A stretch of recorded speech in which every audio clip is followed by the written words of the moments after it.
Hello, and welcome everybody to another episode of Pod Strickland. I'm your host, Shwin and Stacy. This is episode 267. I am joined, as always, on his Victory Monday by my co-host Stacy. That is at StacyPen89. Stacy, how you doing?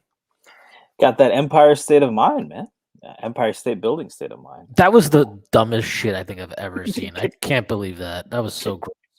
Can I just tell you, Unreal. the funniest thing is that Ian Begley, shout out Ian Begley. I've seen him probably tagged in a million comments from Knicks fans. What the fuck is going on? All caps. Leon, you need to ask Leon and Tibbs the fuck they're doing with Cam. And he just says like, hi, Ari or something, like, or State or Stacy. Shit, I probably tagged him. Hi, how you doing? Thanks for the question. And then he just responds politely. But then this shit was the straw that broke the camel's back. And I've never seen Ian Begley pissed online about anything, but this was the first time. I mean, I genuinely like. I don't even forget being pissed. I just don't even understand it. Like they did it for the Chiefs too. I don't know if it's a tradition though. I can't remember them doing that in the past, but they did it for the Chiefs yesterday too. Yeah, they did it for the Chiefs afterwards. And then they tweeted out, "Trust us, this hurts as much as it does you." But I was like, I don't think that's going to win back the troops on the ground. Why would it matter to anybody in New York if they put up Chiefs colors? What the fuck? No, I think they were trying to make up, I guess, for the earlier tweet. But they did clown, what's his name? The Barstool guy. That was pretty funny. I did see that part. What's his name? Portnoy, yeah. Michigan fan too, but we don't advertise that. Unfortunately. All right. Well, before we get started, I do have to make a few announcements. The first being that the Strickland has an Instagram. Please check that out and give us a follow on there. That's at thestrick.land on Instagram. We are posting all kinds of new content on there. So again, please give us a follow. That's at thestrick.land on Instagram. We also have a YouTube channel where you may or may not be watching this very podcast. If you are, please hit like and then subscribe to the channel. If you're not already subscribed, that would be a major help to us. Finally, the Strickland has a Patreon, which you can subscribe to. There are a number of tiers. There is a $6 tier that gets you access to Pod Strickland that I host every Friday with Prez.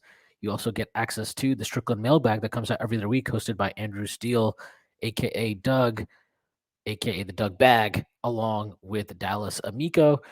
You also get access to the Strickland Discord where the conversation never stops. There are further tiers. There's a $9 tier that gets you access to Strickland Roll, my solo pod, where I rant and rave about the Knicks even more. You also get access to wonderful weekly premium articles by Matthew Miranda, one of the best in the business. There are further tiers. There's a $15 tier, $30 tier, $50 tier, $100 tier. Those come with a variety of additional benefits like listening in on pod recordings, merchandise discounts, and even potentially co-hosting a podcast alongside yours truly one day. Whether you choose to subscribe or not, none of this would be possible without you. So without further ado, let's get started. The Knicks, they went 2-2 last week. They beat Cleveland. They beat the Celtics, probably their best win of the season and one of their best regular season wins in a long time. I'll say that. And then they lost on Saturday to the Nets. I forgot who they lost in the first game of the week, which is really annoying me right now, but I'm too lazy to look. So yeah, that's what the Knicks did last week. They went 2-2. I'm looking it up now. Looks like they lost to they lost to the Raptors? Yeah, Raptors. Which is another very annoying game. They're 27-24 now. They're still a game back of the 6th seed. I don't know. A lot of people were pissed about the game on Saturday. I really wasn't. I thought they actually played pretty okay. The offense was nasty in the first half. I didn't think the defense was as bad as people thought it was. I thought there were. I posted this today. I went through all of the 3-point attempts that the Nets had. I thought for the most part they did a fine job. The ones that really burned them were plays that were mistakes on an individual level, and that it wasn't one of those games where it's just you're getting cut up. Yeah, you're not getting cut up because of the scheme. You're getting cut up because Randall fell asleep or Obi fell asleep or Brunson has a lazy or late closeout. And that was, I mean, I counted 11 3-point attempts by the Nets that were just the result of bad effort, execution, whatever. They went 9-11 on those threes. I mean, that's what kills you in that game. You know, we can talk about the offensive rebounding, that they conceded at points in the game, but I thought for the most part they did okay. And we could talk about the offensive execution. Like, look, you can't punt an entire half with bad execution of what you're trying to achieve and expect to win basketball games against a good team. And they got burned. So it is what it is. It's a frustrating loss because it's the 9th straight time they've lost to the Nets. And, I think I don't know. At some point, it does say something if Tibbs can't get this team to get up for and beat a crosstown in division rival. He's never beaten the Nets before. 0-9 against them. I think that's just bad, and that's something that he needs to maybe address. And there have been multiple games where at least one of them. I mean, there was one they lost last year where both KD and Kyrie are out. All of them were out. KD was out. Kyrie was out. Simmons Harden was obviously out. was. Yeah, well, no, they had traded for Simmons. They traded for Simmons by then. Yeah, Simmons was out.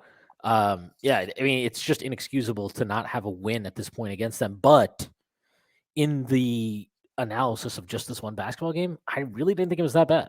I thought they battled back in the second half. They competed. I thought RJ actually had a really good defensive game in this one. I know people were like really upset about Grimes, but it's like one, okay, Kyrie Irving gave him buckets. All right. And then it was like, well, he's got to make these threes. And it's like, well, no fucking shit, he's got to make threes. Like, I don't like, what am I supposed to do with that? It's not like, yeah, you can criticize him and say, like, yeah, he should make these shots, but I mean, you can already see, like, there are people that are like, well, this is why we need to get OG Anunoby. Grimes isn't that good. He's not that good of a defender. And it's just like, it's and then stupid. They're going to post fucking apology forms once Grimes magically, completely unpredictably has a great 3-point shooting game, right? Yeah, it's just, I don't really understand it. And I think I'm really excited for this trade deadline to be over because this trade deadline fucking sucks. And the players that are apparently on the market are just ones that I'm not particularly sold on being huge needle movers. We can talk about them later, but yeah, I mean, I guess initially, just what were your thoughts about the game? I did not go back and watch, so I didn't see your thread, so I'll definitely take a look at that. I did think that people who said that the Knicks 3-point defense was all of the reason why the Nets went 22 for 40 were exaggerating, but I also think from the way you said it, it sounds like there were. I think that I put more of it, I think, than you probably did, because I think they probably have to be a little bit more intelligent about how they pick their spots. Like there's one way quickly. He's not making mental mistakes, but he had to essentially defend 2 shooters, and he closed out. And the one at the top was who's number 4 on the Nets again? It was Harris. It was Harris, and then it was Seth Curry, and then it was Seth Curry in the corner. Was it Harris and Seth though? Because I think the way I remember this particular play, I remember thinking of the 2 different ones, is that it was number 4 who's like not as good a shooter as, and I think it was either Harris or Curry in the corner. The point is, like, he quickly closed out above the arc, whereas I would have liked to maybe just give up that shot and take away not give up the corner 3 to the more dangerous corner shooter. But I did think 4 is Sumner. Yeah. So I think the one I'm thinking about was between Sumner and Harris ended up getting the look, which is like, you live with that from Edwards and then Sumner. But those are also just tough no-win situations. So I do think that those are some things, but I also think that like you're gonna have to live with that with poor point of attack defense, and I think that I don't think it's a coincidence that when Quickly and Grimes were in together, the defense looked a lot better. I would also have liked, they started trapping a bit more with Sims in the second half. I would have liked to see them go to that earlier. But to your point, I wasn't as upset, as a lot of other fans. They made a lot of tough shots. Like they did, and the Kyrie stuff is like, it's gonna happen, and I mean, the things like Kyrie, okay, he's gonna go off, right? But like Seth Curry made a couple of like contested mid-range, like you can't do anything. Patty Mills, every single shot he made was absolute bullshit. Like they're like guys draped all over him. He's cashing those. Although on that note, though, I want to say like quickly was like not even like he was trailing and tried to contest a couple of Patty Mills threes off of like DHOs. and then Patty Mills hit a couple. One thing again, I'll say it like the second half if you watch the second half, Quickly was on Patty Mills like glue. He didn't give him he couldn't even get the ball, and so anyway, not that we have a shortage of gushing over IQ, but that was just cool to see that like he just was like, all right, like I'm playing good defense, but this dude's hitting shots. I'm not gonna give him shit. And I mean, I thought that was IQ played an excellent game. So Yeah. I mean, and then like Sumner hit that. He hit like, I mean, look, it was a bad closeout from Julius, and I included that as one of the ones that I consider like bad effort. But like, look, Edmund Sumner is hitting like a near logo three. What the fuck are you gonna do? And then Ben, who was it? Cam Thomas hit that absolute ridiculous like before the shot clock just expired three from the top of the key. It's like you're just. I thought Harris was he capitalized on a couple of threes that he was left too open, but he made a bunch of ones that were contested too. And like the one that upset me with Harris was like Obi went under. Yeah, yep. And I included that as one that I thought was bad. Like that's not the scheme is not for Obi to go under. I promise you that is not the scheme. That is just Obi fucking up. And you can't have those fuck ups against a shooter like Harris. So like, look, was I upset? Like, sure. I usually am not happy when the Knicks lose a basketball game, but I just thought this was one game. Like and even the stuff like there are people like, oh well, this would have been a great game for Tibbs to go small. And while I kind of get that, I also like I wouldn't have gone small to match up on Claxton. I think Sims actually did a pretty good job. And I think Sims in general, like this is one of those weird matchups. Hartenstein did too, by the way. I thought Hartenstein was good. But like I think this is one of those weird matchups where like basically almost you play 90% of basketball games. I'd rather have Mitch over Sims or Hartenstein. But like the Nets are a bad matchup for Mitch, and he's not really played that well against them because I think they stress you in ways that look, it's hard being a drop coverage big and the stuff that he's asked to do. I think it's a tough matchup for him. And I think Sims in some ways, like you saw it, especially in the second half when he was clearly showing out higher, his mobility makes a difference. And I think Hartenstein showed that, like, yeah, maybe, it looks like he's moving better. So when he is a little bit more mobile, like that gives you an option that Mitch doesn't quite have, which is not really like a knock on Mitch. It's more just that they're all different types of centers, in my opinion. So I actually thought Mitch's absence in this game wasn't one that really killed us that much. But like, I mean, on the other end, it could have helped, right? Just it could have. It could have. And we did give up a lot of offensive rebounds. So. Yeah, I think some of those were like not related to. Those are Kobe assists type thing. Yeah, and it was also just like you're scrambling around, right, trying to close out on shooters. It just leads to weird situations. But like to go back to my point is like I understand why people are saying go small. I would have liked to see him go small actually when in the 13 minutes that Claxton didn't play. He played 35 minutes, so like there's 13 minutes there where I thought anytime on sharp, right? Yeah, like I think that would have been a great time to go small. But like the minutes where it almost seemed like Claxton almost exclusively played with Kyrie.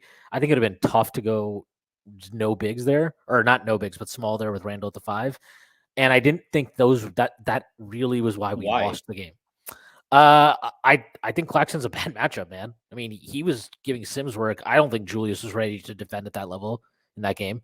Julius a little bit more mobile on the pick and roll. Like I'm not trusting Julius in pick and roll against Kyrie and Claxton. Well, not if he plays drop, but I mean that's a whole other conversation. I just like the way he was playing that game. I'm not trusting him in anything. His defense, especially in the first half, was like it was as bad as shit we had seen from him last year. So I was like, this is just one where if I'm Tibbs, I'm not. I have a really tough time watching this game, being like, this was a coaching loss, and like I understand that some of the reasons for the loss in terms of like the hot 3-point shooting and the degree to which we were slowly, methodically trying to ISO guys in the first half, especially, are hallmarks of like games that we have blown under Tibbs. But like to me, the output of those things did not match up with what is generally like the process that leads to them. Like it didn't seem like a schematic thing. And quite honestly, in the first half, I thought Brunson just set a really shitty tone to start the game. I thought he was playing way too slow. I thought he was hunting for his own shot. And when he's hunting for his own shot, it leads to other guys hunting for their own shots and not playing together. And I thought and not just was he hunting for his own shot, I just thought he took forever to do shit in that first, especially the first quarter, but just in the entire first half. And like, look, Deuce has to make shots, and Obi has to get more involved and whatever. But like, if you just look at, I thought it was obvious when the bench came in that there was just more energy on the floor in the first half. And that's not to say they played particularly great. Like, aside from Quickly and Hartenstein, I don't really think they did anything that great. But the ball moved faster. The ball got up the floor faster. I thought RJ had a good game too. Yeah, I thought RJ had a really good game aside from some really stupid shot attempts in the end of first, early second quarter. But like in the second half, he was great. I mean, you talk about taking it like if your game plan is to punish mismatches, he was the best at it. Randall had a bad game. He had a bad game all around. I thought. I know he had 8 assists, but I thought he was kind of sloppy. And I think it looked like the Nets had did their homework. By the way, they were taking away his easy reads. So like he was getting caught in the air, and like he was the Nets were ready for what to take away what he wanted to do. So I thought it looked like they had really done their homework. Yeah, and I just thought RJ did a much better job of capitalizing on mismatches. To Brunson's credit, even though I thought his defense was actually fine in the first half, but then it fell off a cliff in the second half, specifically I should say the third quarter. Offensively, he was really good in the second half, and like they took off, but it was too little, too late. And if you want to, get on tips for anything, I would say that like I think at some point in the fourth quarter, especially like the last 2 minutes, right? You're down 6-7 points. You need to get buckets, and I think you need to prioritize that over defensive integrity. That's probably where you should go small. And I didn't love him pulling. I thought him pulling Quick in that last 2 minutes when he did was stupid. Like Quick was you have to have him on the floor in that situation. Even if you're going to stay big with Sims on the floor, then RJ coming for Grimes. Grimes like he was not making shots. His defense was like I'm not going to criticize him for getting cut up by Kyrie, but like maybe clearly he wasn't having an impact on him too much in the fourth quarter. So maybe you throw Quick on him and see what happens. But like I just have a really big problem taking Quick off the floor at that point in the game because he was fucking awesome against the Nets. He was probably. Yeah, I mean, if you didn't want to close small, I would have taken Grimes out. Like he was struggling on defense. He hit a couple big shots. But Quickly was feeling it from three yesterday. Quickly was arguably one of the Knicks. Maybe he might have had the best all around performance. Certainly one of. I don't see how you don't close the game with him there. Yeah. But yeah, I mean, look, I think Quick is. I can't say enough. I mean, the shooting seems like it's coming back now. I mean, since the stretch where he starting and he's gotten more minutes, he's shooting like 39% from three. So it could be. I mean, for whatever reason, he's definitely shooting the ball better. Yeah, I mean, he's not hesitating. It's the biggest thing. Even that, and I think part of it is also you saw the Nets actually went under a couple of times against him, and he cashed him, and he cashed him, and he also like he was pulling up from deeper, which I think is kind of important for him because because he does have kind of a low release, right? So if he's able to like get that extra space matters more than being a foot or two closer. So that's a nice adjustment. And yeah, like as defenses, they're gonna like as he starts hitting them, they're gonna guard him more closely. But also like they're gonna give him more space now that he's a real threat off the dribble, right? So you're seeing the effects of that. Yeah. I just think he's playing with way more. He's shooting with confidence again, which was a weird. And I always thought I suspected that early in the season, some of that was just like him working through wanting to show his improvement as an inside the arc scorer, which he has proven now, and finding a balance between like, okay, I can leverage my pump fake to get inside the arc versus like, okay, I'm open, I should just shoot the fucking three. But and he's doing. Grimes is going through that a little bit now as well. Yeah. We'll definitely talk about Grimes because I thought he had a interesting game to say the least. But like, I mean, look, quickly forget just this. It's not just this Brooklyn game, right? I thought he was awesome against Cleveland. I thought he was awesome against Boston. Like he's just on a run right now where he's playing probably. I mean, not probably. He is playing the best basketball of his career. It's not really particularly close. He is has a career high EFG, effective field goal percentage, 51.6. He's got the highest field goal percentage by far of his career, 43.5. He's shooting 51.5% from two, which is, again, by far the highest mark of his career. Last year was his previous high. That was 44.8% from two. His true shooting percentage, 55.9 true shooting. His career high came his rookie year at 55.7, and that was buoyed on much hotter 3-point shooting. So, like, he was 38.9% as a 3-point shooter as a rookie. If he gets back up to that, around that number even, and these 2-point gains stay where they are at, I mean, you're talking about a guy that's probably like a 60 true shooting guy, which is I think crazy to that's what think he's about. been at like over this. Well, he's been shooting 39% from three the last like 20, 25 games. That's what he's been at. So Yeah, so if that's you how he just finished the season last year. I think it's like 59 true shooting. Like that post All-Star break stretch. so if you just look at his last let's look at his last 20 hold on, sorry. His last 20 games, which includes 8 starts, he is at 48.8 from the field, 39.2 from 3 on 6 attempts per game, 83.9 from the line. He's averaging 17.1 points, 4.2 rebounds, 3.4 assists, and 33 minutes per game. I think the usage could it can go up. We know that I would like to think that we all know why the usage hasn't gone up because of how we run the offense, but like that's kind of neither here nor there at this point. Um, and yeah, that's 62 true shooting over that time. So that's over a 20 game sample, 58.3 EFG. He's playing fantastic. And this is just focused on the offense. I think the defense has been fucking tremendous. What he's playing, the level he's playing at then, and to be quite honest, like I know there was a lot of discussion about, is Grimes the better defender and all this stuff, and like I don't think it's close, to be honest. Like, is Grimes better 1v1 on an island than Quickly? Sure, fine. I think that's fair to say. Does that make him a better overall perimeter defender than Quickly? Absolutely not. And you look at any any lineup he's in, any on-off split, depending on who he's with, who he's paired with, it doesn't matter. Like he is raising the level of the team's defense when he's on the floor, and for a perimeter guy to do that, especially for a 6'3" combo guard to do it, is, I mean, that's not normal. That's like very much not normal. I think, again, we've talked about this before, but like I think the Knicks have hit absolute gold. They've hit absolute gold with this kid.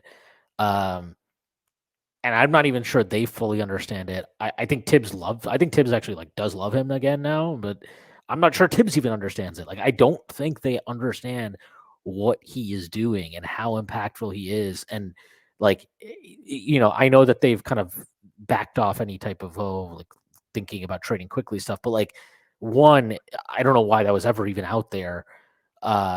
Especially for like the type of stuff that was rumored, right? A first round pick. Like it's one thing if you're like, we're thinking about trading him for Donovan Mitchell. It's another thing for, our cap in 2024 and all this type of shit. But like now, the way he's played now, I mean, look, he shouldn't be on the table for fucking guys like OG Anunoby or any of these fucking guys that are apparently available at the deadline. He's way too good for that. And I mean, look, again, he plays effectively in every single type of role and situation you put him in. You put him on ball, he figures it out. You put him off ball, he figures it out. You play him next to a point guard, he figures it out. You play him as the point guard, he figures it out. You have him defend point of attack, he'll figure it out. Have him defend wings, he does it. Like he just finds a way to be a winning player. And like you really can't say that about, I mean, anybody else really on this team. Like almost everybody else has to have some certain things in place to be a net positive two-way player. And this guy, like basically regardless of who you play him with, figures it out. And we've seen this not just this year, but the year before and the year before that. Yeah, no, it's I mean, yeah, I agree completely. It's fascinating. I mean, you look at also how he's developed. Like, yeah, I mean, he is exactly what the kind of player that Tibbs does value, right? I mean, out of college, skinny as fuck. He's a really good defender in college, but the first half of his rookie year, especially, he did struggle on that end, partly because he's still getting used to his scheme. Most rookies are bad at defense, but he couldn't really attack the paint. He was mostly a shooting specialist. He put on weight. Now I mean, if I told you that he was taking 20% of his shots at the rim, shooting 50%, over 50% on twos, like I don't think either of us would have. We were both high on him as a rookie, but I don't think we would have projected that, or I think we'd have been shocked. Just basically just the work he's put in, the intelligence, the how the level that I think a lot of the issues that especially a guy like Randall has. I noticed that it's in Boston. Well, there are a few plays where he just, there's just a missed switch, but he doesn't really communicate on defense. And, he does a ton. This is not, just me ripping Randall, but I think a lot of their issues do fall down with that, especially when you're working new guys in like Sims. And that's never an issue with Quickly. I mean, I think he's the loudest guy out there. And yeah, I mean, if he gets back to upper 30s 3-point shooting, you're talking about maybe not an all-star, but a player just below that level, and his impact has always been really high. And yeah, I mean, in terms of do the Knicks, I don't think he's going to. I think that he's going to be included maybe in like a Donovan Mitchell type of trade, but yeah, certainly not just to upgrade the roster. And I also imagine that from what we've heard and all these things, I would imagine that the trade availability was a two-sided thing. I've there's been rumors that IQ's camp was not fully satisfied with his role. And so the rumors seem to die at the same time that he got more minutes, which A is maybe the front office realizing his value, but also, probably his camp and him being appeased with his role. Um, I think that he's, he changes everything about this team. Let me throw it back to you. If this is the version of IQ we're going to get, does that give you any buyer's remorse on Jalen Brunson? Not really, because they play really well together. So I just and like, look, people do this shit all the time, and I don't really get it. Like, yes, can Julius Randle create offense for himself? For sure. Can RJ Barrett create offense for himself? For sure. Do I think that if we only had one of Brunson or one of Quickly, that general shot creation, dribble penetration, ball handling would be a major issue for this team? Yes, 1000%. Like it's not a question. You see this with teams around the league where if you only have one nominal good point guard, it's a huge problem. And I think this would be a huge problem for the Knicks if they just had Quickly or just had Brunson. I think you need both guys, and maybe you can say, well, if they'd given Quickly a shot last year, they wouldn't have needed to go get Brunson. They could have signed maybe somebody like I don't know, fucking Tyus Jones, right? I'm not saying that was realistic. Just saying they could have signed Tyus Jones, saved some money, and they could have kept the 11th pick and drafted. Yeah, I agree that there's a lot of moving parts here judging all of this. And, we talked about it all last season. Like, it was ridiculous that Quickly didn't get an extended chance to be the starting point guard, especially since the last two games when he did, he absolutely balled the fuck out. And he's shown this year when asked to be a starting point guard that he's capable of doing it. So, like, they fucked that up, and specifically Tibbs fucked that up. But do I have any buyer's remorse in getting Jalen Brunson? No. I mean, they've played 632 minutes together, Quickly and Brunson. In that time, they have a plus 8.85 net rating, 118.84 offensive rating, 109.99 defensive rating. Like, and they're not even shooting that well from three in those minutes. The team is shooting 32.51% from three. So, like, there's definitely scope for offensive improvement in that time. And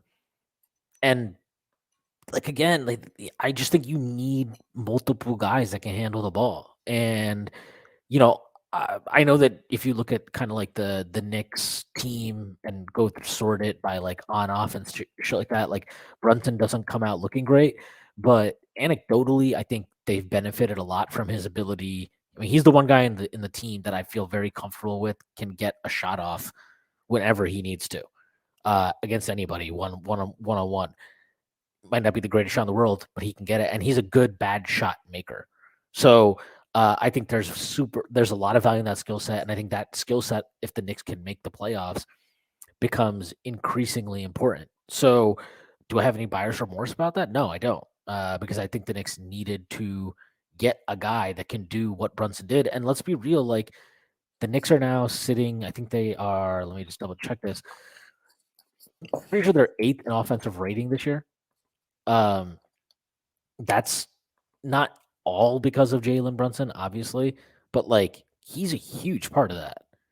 And you know, is there some negative defensive downside to that? Sure, because he's not a good defender. We know that. Yeah, the Knicks are 8th in offensive rating right now. It's 115.1.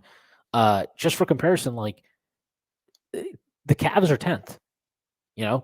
114.4 offensive rating. Like, so the Knicks, they don't have a superstar like Donovan Mitchell. They don't have a rising young stud like Darius Garland and a future MVP God mode level Tim Duncan clone like Evan Mobley, or the greatest rim protecting, rim running center of all time like Jared Allen. And yet somehow, some way, they have managed to have a slightly better offense so far than the Cavs. So like I don't think that's possible without Jalen Brunson. And again, it's not just him, because I think Quickly's gotten better. RJ's gotten better. Randall's improved from whatever the hell last year was. Um, I think Grimes is a better starting two guard, even offensively right now, than Evan Fournier is, for a variety of reasons. I think they have a better offensive team. Mitch has played better, and I think his ability to just dominate on the offensive glass has been a huge benefit. Sims, I know, look, he doesn't take a lot of shots. He doesn't take a lot of non-dunk shots, but he hasn't missed a shot in like 2 weeks or something. Stuff like that helps. Hartenstein has struggled, but I do think he's slowly getting back to being a better player than he demonstrated early this season with the Knicks. I mean, this is just a better offensive team than they've had.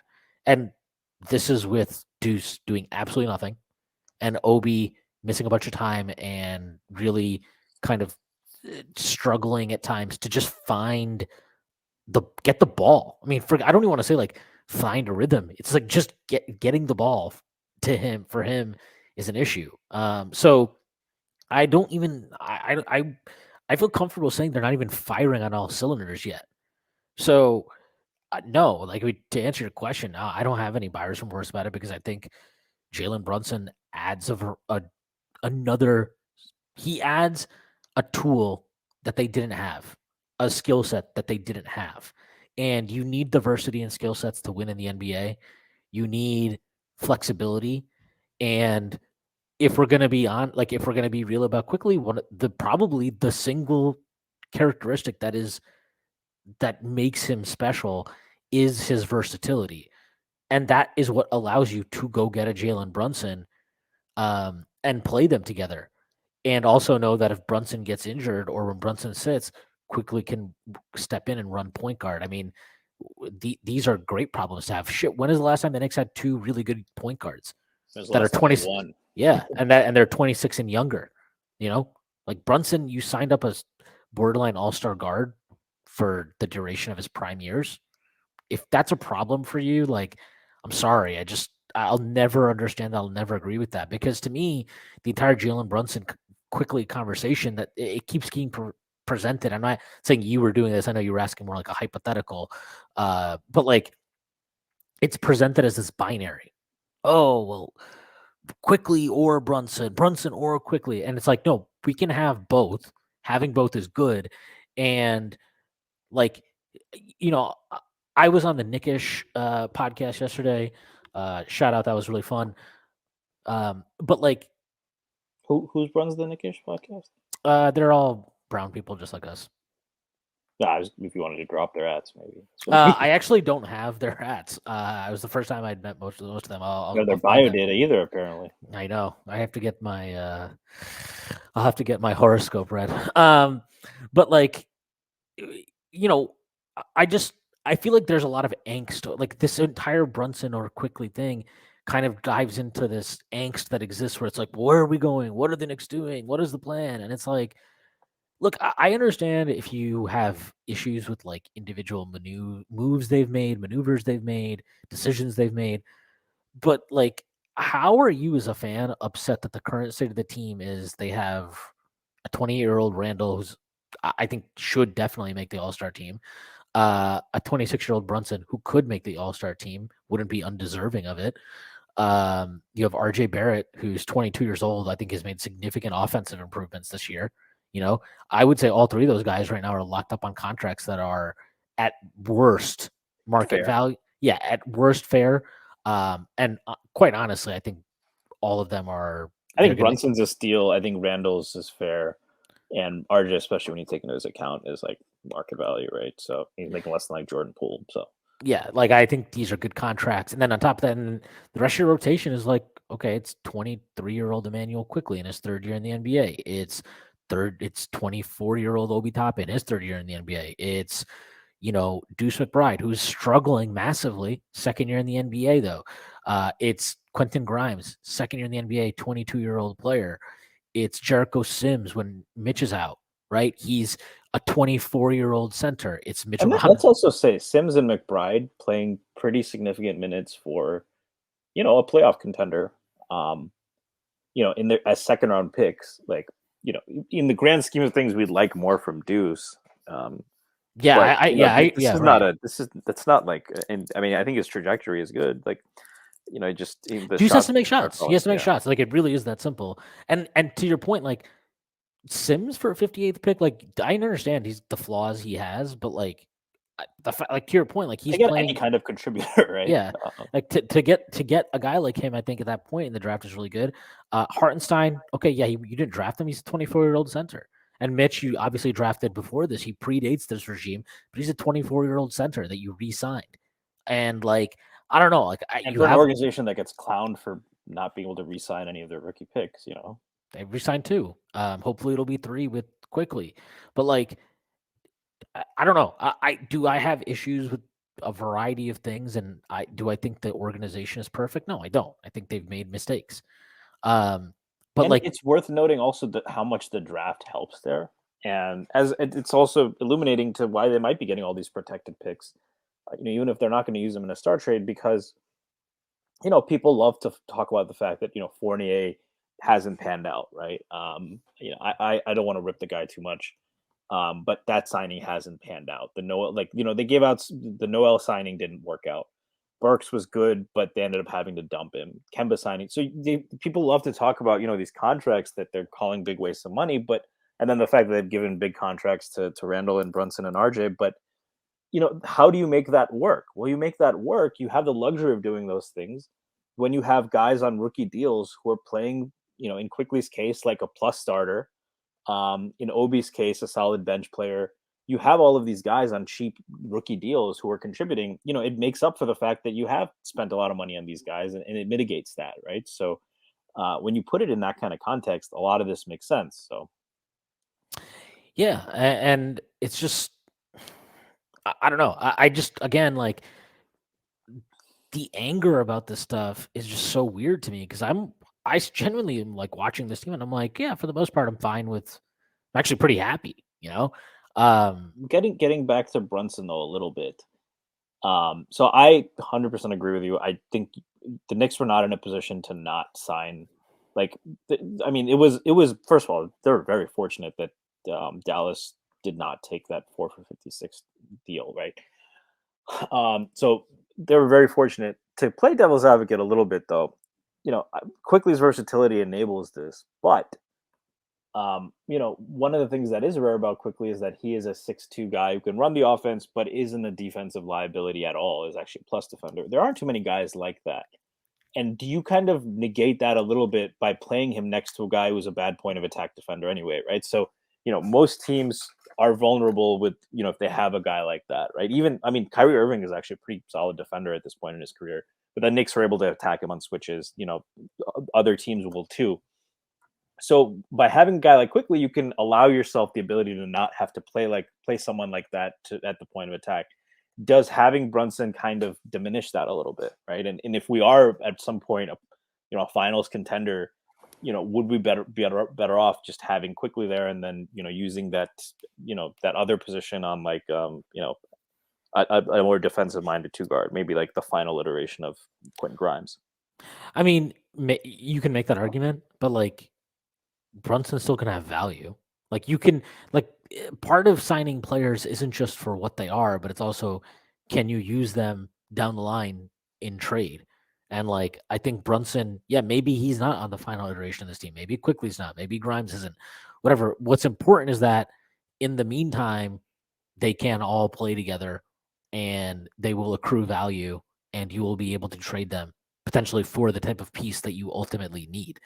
And like that's why I just don't like all the guys that are playing minutes right now to me are not just deserving of playing minutes, but they're also guys who you have the ability to deal in a variety of situations and net value back. So I don't know. I understand it. Like I was sitting here banging the drum all summer for we gotta trade Julius, we gotta trade Julius, we gotta trade Julius. But like, how can you be upset that he's playing at the level he's playing at? And like also how can you be upset that the front office isn't necessarily aggressively trying to trade him at the moment either? Because I mean, if they believe that he could get back to this level, then And there's nothing feels unsustainable about it. He's not even shooting 33% from three, 34 maybe. I think he's shooting better than that now, but you might be right. He's Um, shooting 30. Yeah, you're right. 34.3% from three. Which he could probably, but the volume is higher, so it's fair to expect that, and I'm fine with that, by the way. And he's not shooting some ungodly level from mid range like it was. He's just taking a lot more shots at the rim and from three, and making better decisions. So when it's like that, right, it'd be one thing if this was just a replay of 2020 where he's taking a bunch of crazy shots and shooting at an unsustainably high level. Um, but that's obviously not the case here. So I'm with you. I think that they're taking the right steps. We'll see what happens with the Cam thing. It seems like that may have been a move that was wasted, but it was kind of a low downside move. They traded a heavily protected pick. They'll probably get like a second back, which if it's not from a great team, then that's probably like 15-20 pick difference. And they got another second back anyway. So overall, it's not, and I don't consider Kevin Knox to be. That is funny to me that people are like, Kevin Knox is a rotation player on the Pistons, and it's like, dude, Shwin and I could be rotation players in the Pistons. Yeah, they're the worst team in the NBA. It's like, I mean, Um, and this is the thing that drives me nuts. Where it's like, okay, if you wanted Jalen Duren in the draft, or you wanted Jalen Williams in the draft, like, I get it. I get it. I thought Jalen Williams would have been a really good pick. And you can, you can. Me and Jeff talked about this on Strickland Roll last week, where it's like, I sometimes think about like to the point you're making, like, okay, if the Knicks had just committed to quickly a point guard and then drafted Jalen Williams and we still had Burks and like, if you want to go down that alternative scenario, yeah, I can understand and see why that would be appealing and that it was maybe you can even argue with me it's a better upside play long term and it's a better situation. Fine. they would have been a lot worse this year, though, for sure. They'd have been worse this year. But more importantly, like just because the team does something that I don't want them that I wouldn't have done necessarily doesn't mean that what they did is stupid or wrong or bad. And like I'm sorry, like people are hyping up Jalen Duren's numbers, and it's like, dude, like I saw hype about his game he had a couple nights ago or last week or whatever where they played the Bucks, and it's like, yeah, he put a bunch of numbers. They also gave up 150 fucking points. Like I'm not the biggest Mitch fan in the entire world, but you're trying to tell me that that if we think, oh well, we could have just drafted Jalen Duren and replaced Mitch and let Mitch walk, and it's like, well, one, Mitch's contract, like looking at that, is stupid because Mitch's cap hold was 1.8 million. Like it didn't really affect anything we did this offseason. Like we went over the cap afterwards to get Mitch. The second point is like, do you really think that Jalen Duren right now? I think you liked him in the draft more than. I mean, I know you liked him more than Mark Williams, but I think he was your number one center in the draft.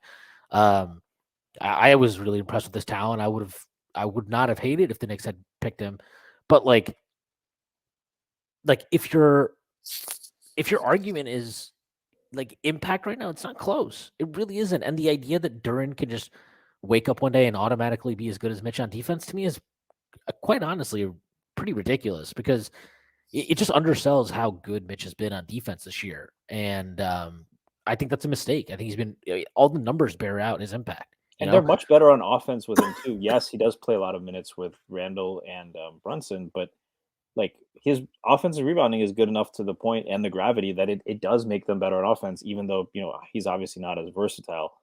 And here's the thing, right? With Duran as well, I think Duran is going to be a good player. Let's say his ceiling is something like Robert Williams is in 3 or 4 years, right? Is that player that good that you would pass on the ability to get Brunson and potentially keep Mitch? That's where and also pass on, by the way, getting 3 more first round picks that should be, in a range where the Knicks have found talent. That's where it becomes tough. Like if you're saying that he's worth all that, you're probably talking about like a superstar. And as good as Robert Williams is, he's not that. He's a very good player. And if the Knicks didn't have a really good center, I think you would legitimately be upset for passing on a guy like that, but they do. And you're kind of starting over at that point, at that position. I think, on one of the threads, I think it was on your account, someone said, you could have drafted Duran and then maybe trade Mitch down the line, once Duran's ready. Fine, but they would have been in a tough position with Brunson, and again, I think people are like the Jazz didn't value the 3 protected first. Well, maybe not compared to what Cleveland was willing to offer, but to say that those picks have no value, either whether the Knicks use them or not, is I think going too far. Right? It's not like teams just trash those picks. It's not going to be like ultimately if you want to start, you're gonna have to give up unprotected picks. The protected picks will be nice because they allow you to add ideally good talent if you can find it on cheap deals, right? But to say that those those have no bearing on this that's where people like we didn't do that just for the cap space, right? Sorry, say it again. Like you're saying we didn't do the trade just for the cap space? Yeah, we got 3 protected first back, like that should be in the 15 to 30 range, like where the Knicks have found contributors on cheap deals, and where another team like the Cavs didn't value them maybe as highly as like 3 unprotected firsts in that trade, or as highly as what Cleveland gave, but that, like people are now extrapolating that means that they're completely worthless. Like no, Well, they're not worthless. Even if you want to say they're worthless in trade, which is obviously ridiculous, but let's just go with that. I mean, one, it's kind of funny. What was Lauri Markkanen acquired for by the Cavs? Protected first. So yeah, protected first do have value, but let's just go with the idea that they have no value. Let's roll with that. Even if they have no trade value, don't you think a team that is drafted quickly at 25, Grimes at 25, Sims at 58, I don't think we can include Deuce as a hit at 36 yet, so I'm just going to go with those 3. Why would we assume that they wouldn't be able to use those picks to actually draft somebody good? Yeah. Like there's value to that too. And by the way, they will, because everyone was complaining, well, you can't extend quickly and Obi and all. Once these guys start getting paid, they're gonna have to restock the cheap talent. So yeah, and I mean, look, the Obi thing is weird, but look, Obi he probably should be traded this offseason. I don't know if they will or not. I would assume they will, but if not, guess what? You can upgrade your roster by using the draft. This is what I feel like. You got to use these picks before. Okay, I agree that they should probably try to balance both, right? Like this is why I personally would be happy to give up a protected first for somebody like Gary Trent Jr. And assuming you can resign him and he's okay coming off the bench, all these things. Sure, there's other variables to it, but if you can do that, I'd be okay with that. But I'm also okay. I don't want to give up either of the picks in this year's draft, to be quite honest. I'm fine giving up any of the other protected first, but I like having the 2 picks in this year's draft based on what I've heard about this draft. Um, if we have a third this year because the Wizards randomly make the playoffs, okay, that might be an issue. Maybe we have to trade out or consolidate. But like that's the point, right? You can consolidate. Like you have options with these picks that go beyond, well, we got to trade them right now for a player today. Otherwise, there's no value to them. Like you have options. So just, relax. I think there's like a rush to we need to do something. And look, if the market is telling you OG Anunoby is worth like an unprotected first or 2 unprotected first and another protected pick and a swap or whatever the fuck it is, like I'm sorry, that just means the market is absolutely bananas and you should not be involved. Like the whole notion of like, oh well, if it's not this guy, then who? And if we don't want to risk it for him, then why? What's the point of having all this stuff? It's like the point is to risk it for somebody that's worth the biscuit, you know. Uh, but like no, it's the like if you make the let's say the Knicks had made the DeJounte Murray trade, right? So what was that? It was the 2025 and 2027 picks unprotected, 2027 pick swap, and they gave up at that time. Let's say they gave up one of the protected first. Okay, I mean, are they significantly better? I don't think so. And if they're not significantly better, have they hamstrung themselves their ability to improve significantly via trade down the line? Yes. Like so when you just talk about like is OG Anunoby worth X in a vacuum? Maybe he is. But there's also an opportunity cost of trading for him. Like let's say you give up that type of package for OG Anunoby. Does that make you a contender? I don't think so. I don't even think it makes you close to a contender. I mean, I don't think they would give up any unprotected. Right. But I'm saying like this is the reported ask, right? That Toronto wants is like a DeJounte Murray type of package, which would include 2 unprotected. right? Like and I'm like I don't particularly care about trading for OG. Like I've expressed my concerns on both the basketball and kind of team chemistry level. That said, if they gave up 3 protected first to get OG Anunoby, that's fine. Like in terms of value, that's good value. Would you do 3 protected? Would you give up Obi in a deal for OG Anunoby? Like not with 3 protected first, but somehow if that calculus figures out. I mean, if he's not gonna get serious burn here, then sure. I mean, if you can use him as a make weight to make a deal happen for a player that you do envision having a significant role, that makes sense. I mean, I would also, if we trade for OG, I'd really want some type of conversation happen between the front office and Tibbs, being like, "Hey, look, you have to play OG at the 4 sometimes. Like you have to. Otherwise, what the fuck are we doing here?" If that conversation doesn't happen and that doesn't take place, like that OG plays at the 4, then that trade is a fucking disaster to me because what you're doing is you're going to be taking minutes from Grimes, you're going to be taking minutes from Quickly to give to OG, and that's a problem. Like that's just not good management of the roster, and it's not good minutes allocation by the coach. So that would be my feeling on it. So like, and again, wing defense is less of an issue than defense at the 4, right? So you talking generally, or you're just talking about for the Knicks? For the Knicks, right? Like, well, I think also, well, we don't have to get into all that, but yeah, the Knicks. Yesterday you saw it, right? A big part of it is, if you replaced, Obi's minutes with OG Anunoby at the 4, that helps. But if you're replacing Grimes with OG Anunoby, Grimes has had a couple of bad defensive games, but that's not really the most impactful result of this signing. I mean, I guess you can say Grimes would add to the bench and, you get some more length on the perimeter, but I think, yeah, like OG's versatility, like not using OG's versatility it's limiting it, so it's limiting the impact of that acquisition. Yeah. It's just, I don't know. I think the OG thing is just so fucking crazy to me. Like, I don't understand if you just look at OG, okay, these are facts. Okay, these are just facts. OG and Anunoby. He misses a lot of time with injuries. Always has throughout his career. Okay, this is just the last. So after his rookie season in college because of injuries. Yeah, he had an ACL, right, in college. Rookie year, he plays 74 games, starts 62. Great. Second year in the league. Plays 67 games, starts 6, misses the entire playoffs. 2019-20 plays 69 games, very nice. That was the shortened COVID year, so 69 of 72, very good. 68 starts. 2020-2021, 43 games of 72. 2021-22, 48 of 82. This year so far has been his most durable year of late. He's played 45 of 51 games.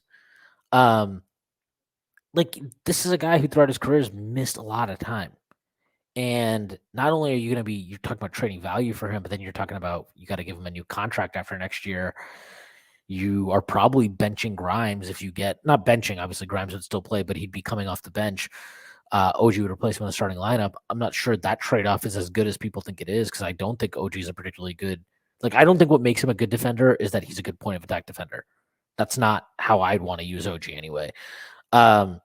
Which would mean RJ is defend point of attack. I don't. It's just all very weird, and I just, to your point, like, this is probably a situation where if you had Quickly as your starting point guard instead of Brunson, this would be much less of like a thing you have to consider, because I think you could pretty easily just have Quickly be the point of attack guy, and yeah, he's not as good as Grimes at it, but he's pretty okay. But obviously, if you have Brunson, you got to work around that. So to me, Grimes is the better fit defensively, and offensively, I don't think it's close. And maybe this is where we can talk about it, because like, OG is a pretty decent shooter. He shot 36.6% from three this year, 37% for his career. Grimes this year is at 35.8% for the season. He's at 36.9% for his career. Obviously, he hasn't played nearly as much as OG. But like, Grimes is a very low usage guy right now, as things stand, because he's the fourth or fifth option in the starting lineup. I feel like he's, as you mentioned, he's working through some things as far as knowing when to pull the trigger on a catch and shoot jumper and then when to attack a closeout. So he's trying to find that balance. But like, He also needs a floater, by the way. They're starting to sit on that pass, right? The dump off. yeah, So. yeah. So but like, if you just looking at this season, okay, if you get OG, he's effectively replacing Grimes, right? So he's going to play the Grimes role, which is fourth option. So his usage comes down to what Grimes is, and I'm not particularly sold that he's a super value add in that role. Offensively, anyway, I think he adds to the clunkiness. I think he's a much slower decision maker than Grimes, and I don't think he's as good of a passer as Grimes either. I mean, he's got a lower assist percentage than Grimes, and he's on 20.5 usage to Grimes' 14. That's not great. Like, that's pretty fucking bad, actually, and really worrisome. Yeah, he's a monster stocks guy, steals and blocks, right? But I mean, the defense has not been the issue for this team, especially when Mitch is healthy with Grimes as starting lineup. It's been that they get into some really bad and stagnant offensive sequences. And like, I just think OG adds to that. Whereas Grimes, yeah, he's working through things. Like you mentioned, I do think he needs, maybe it doesn't even need to necessarily be a floater, right? It could just be a pull-up mid-range jumper, because he is a really good shooter. Like, but it has to be, he has to have some in-between game. And that Nets game, look, he clearly, I don't know what's going on with him sometimes on these threes, but it's like, I don't care if he misses 15 in a row. I want him pulling on all those things. And if he's going to put the ball on the deck, he doesn't need to like sprint as fast as he can to get to the rim. Sometimes like there's value in a slower approach, patience, I guess you could say. But yeah, I just, he's going through a little bit of a struggle right now. He's also a second-year player. Like, I think he's never played this many minutes, right? So mm-hmm. I think he's that's probably affecting his jumper a little bit. That's probably, I think the All-Star break probably will be a welcome time for him. Oh, you don't think he's going to make the All-Star team? You never know. He's not going to do the 3-point shootout, I guess. That would be the thing that would. Are they still doing the 3-point shootout, or they changed? They added something, right? They changed something. Yeah, I think they changed. No, I think their 3-point shootout's still there. The Pro Bowl is flag football now, right? Yeah. That's the thing. Yeah. The very, very prestigious and serious Pro Bowl. Yeah, that you can only go to if you don't make the Super Bowl. Yes. So just a reminder to everyone, that means no Eagles will be in the Pro Bowl this year because they're in the Super Bowl. But so we're talking about OG. So would you say that, okay, on equal cost, I imagine you'd prefer getting OG to Gary Trent, right? I would prefer OG to Trent if the cost is the same, you're saying? Yeah. Yes. Okay. But it sounds like, given the cost, Trent is more of a target that you want. Jeremy Cohen, shout out Jeremy Cohen, uh, resident Knicks Twitter cap guru, had an article drop on the Strickland, which you should check out. You should check out all of his work, but it was a really good article. And his big part of his assumption, and why he specifically said, Gary Trent Jr. is not a guy he's suggesting, is that the Knicks want to be flexible for 2024 free agency. What's kind of your view on that? I know in terms of, I think Jaylen Brown will be a restricted free agent. Um, but do you think that free agent class is worth it? Do you think that maybe Jeremy's reading a little bit too much into that, to the extent that it would they would pass on getting a guy like Trent? But how does that shape your thinking in terms of who they might target? I mean, I read Jeremy's article. I mostly agree with it. I have a hard time. I don't know. I mean, I think Eric Gordon is a serious option for them, which I don't totally hate. Like, I think he's fine as a stopgap, and I would be okay acquiring him if the cost is relatively reasonable / cheap.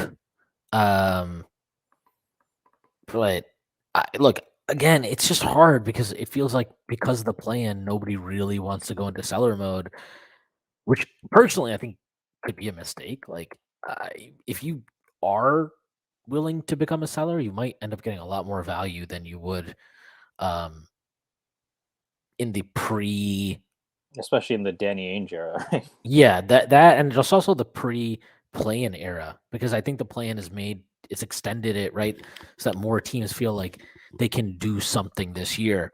Especially teams that just want to sell more tickets, So Yeah, I don't. I mean, I feel like we've talked about everybody that could be reasonable. I mean, OG's out there, obviously Gary Trent Jr. and Jalen McDaniels, maybe a Malik Beasley, who I've actually cooled a bit on. I think he had a really good start to the year. He's cooled off a lot, and do you think his you might defense is a little overrated? Malik Beasley. Yeah. Is his defense like graded? I mean, I feel like he's thought of as like a good 3-and-D guy. Like, I think I mean, I don't think his defense is good. So if people think his defense is good, that's a mistake. I mean, again, we've talked about Gordon Hayward. We've talked about really. I mean, for me, Gordon Hayward, the goal would be to get McDaniels from them. I would actually. I don't. I mean, OG's a way better player, but I'd really like a guy like Jalen McDaniels. There is another name who the Knicks were interested in before the draft, who has horrible on-off numbers this year. And we're going to talk about him. But before we do, I do have to make an announcement. NBA fans, it's time to bring the hoops action to the palm of your hand with DraftKings Sportsbook, an official sports betting partner of the NBA. This week, new customers can bet $5 and win $200 in free bets instantly. Plus, for a limited time, all new and existing customers can get a no-sweat same-game parlay every day. Go to the DraftKings Sportsbook app today, opt in, and place a same-game parlay on any NBA game. And if it doesn't hit, you'll get a free bet back. Download the app now and sign up with code TBPN. New customers can bet $5 in the NBA and get $200 in free bets instantly. Only at DraftKings Sportsbook, an official sports betting partner of the NBA, with code TBPN. Minimum age and eligibility restrictions apply. Void in Ohio. Ha! See show notes for details. Kind of like pass protection. Yep. Pass protection, winning ball games against Michigan, making a Super Bowl. None of those things are allowed in the state of Ohio. Yeah, no, look, you were talking about a guy, and that guy is Bones Highland, who is reportedly readily available on the trade market for a first round pick. The Knicks obviously have protected first round picks. I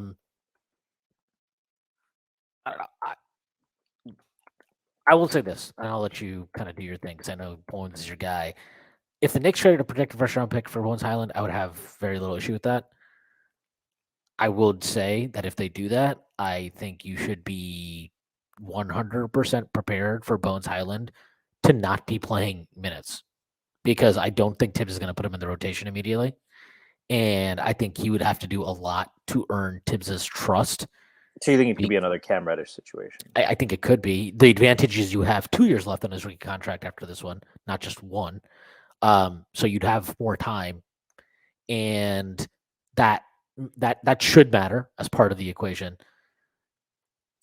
I don't know how I feel about that, but I will say I think if you dig through his on-off data, on-court data, it might shock people. This year it's bad. Last year was not that bad, but yeah, this year last year. Yeah, last year wasn't that bad. I do think it's a little bit worrying that with a bigger role, he's become a much more destructive player because I do think, like, to me, he's never been a quickly what I mean by that is I don't think he's a guy who projects to be. I mean, even quickly didn't really project to be like the level of defender he's become. But like I don't see that with Bones at all from what I've watched when I see him. And I mean that in the sense of like I don't think he's focused on that end. I don't think he has the physicality in the way that Quickly does. I don't feel that he has the instincts Quickly does. And I'm not sure that he has significant off-ball utility. Not to say that he can't be a catch and shoot guy, but I do think a lot of his value and upside and like what you're hoping for with him is to get a guy who can be an on-ball creator to an extent. And it was worrying to me that the team has sucked so much. And he, not that his individual efficiency is actually pretty okay. He was 55.8 true shooting last year, 54.2 true shooting this year. He's shooting very well from three still, 38%, 37.9% from three on 5.9 attempts per game in just under 20 minutes. He's got about half of them are pull-ups, by the way. So yep, and he's got an EFG of 50.6. So like his individual numbers are fine. It is really worrying to me though that as his role has increased and his kind of the latitude that he is afforded in his role, that the team has cratered those minutes. So those are my broad thoughts on Bones. I do think like if you're getting him, you need to be prepared for one, that he's not going to play a lot or at all maybe this year, and two, that you're going to have to, I don't want to say rewire or reprogram him, but you're going to have to really put the work in to get him to a better place where he fits in like, 5-man lineups and shit like that. Yeah. So there's a few things I'd want to touch on. So number one, with the on-off stats, it's worth noting that team specifically, any bench player is going to look awful in terms of on-off because you're playing your minutes. That comparison is coming against minutes where arguably the best player in the league is playing, and statistically the most impactful player. And one other thing to note, and to your point very specifically, and just kind of like in his favor, last year he played 51% of his minutes at point, 46% of his minutes at the 2, and 4% of his minutes at the 3. This year it's 96% at point, 4% at the 2. So he's basically just a point guard now, and we know that like point guards can have outsized impact on team success when they're on the floor. And if they're struggling, that fucks up the entire team, right? So there is something to be said of like, well, if you get Bones, you play him with Quickly, does that help him, and does that change a lot of shit? And like, does that simplify the game for him, really? Yeah. And if you look at the opponent, like opponents are shooting 38% from three when Bones is on there. I don't have the attempt difference, but you would expect a little bit of that is going to be luck, right? So why I'd be in on this? So I do think the difference between Jeff Rasmussen asked me this on Twitter, and he was like, I don't get why you like Bones so much. I don't realize why. I don't think people like who compare quickly to him like get it. And I think that the comparisons really started if you looked at Bones in college, and even his first year, and Quickly's rookie year. On offense, they were very similar players. But the pull up shooting, the kind of razzle dazzle with the ball handling, Quickly has evolved, and Bones has evolved. I think Bones is actually a little bit more creative around the hoop. He doesn't have the in between game that Quickly does. I do think he's actually a little bit even a better passer. Quickly is a very good passer, but I think Bones is more likely to make some of those spectacular passes, whereas Quickly is just going to make the right pass. He's not going to miss too many reads, but I think Bones. I think on offense, I think Bones does have a higher ceiling. And their offensive rating with Bones on the floor is still 114. And even if you take if you look at Bones with Jokic off the floor, that in the offensive rating goes down to 108. But he's not debilitating to an offense. You'd ideally like him out there with another shooter. And when he shares the floor with Nikola Jokic, the rating's positive. I don't look at this as a game-changing acquisition, but if you can get him for first and like Cam, what you're getting is a guy who adds shooting to a team that still needs it. You're adding creation to a team that can use it. And I do like the upside on defense a lot more than you do. I liked him a lot as a defender in college. I thought he was underrated.